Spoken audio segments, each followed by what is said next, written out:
Eta gerotzako oso salagarrixe da, zelan bi alderdi azken urtiotan ibili dizenak elkarri mokoka, zelan adostu izan aurrekontuak. Ez berez aurrekontuak adostiaitik, baizik eta Durango beste implikatuko da zen aurrekontu batzuk nun adostu diezen zelatu goraguna.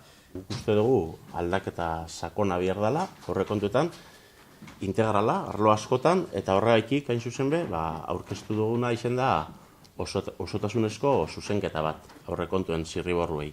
Eta finien, PNVek eta PSOEk aurkezten da bien aurrekontu zirriborro honek, dakarren kudeak eta eredua, guk nahiko genuken kudeak eta ereduaren guztiz kontra edo kontrakoa dena izan genezake, eta horregatik, ezin dugu inondik inora aurrekontu hauek, 2010ko aurrekontuek babestu.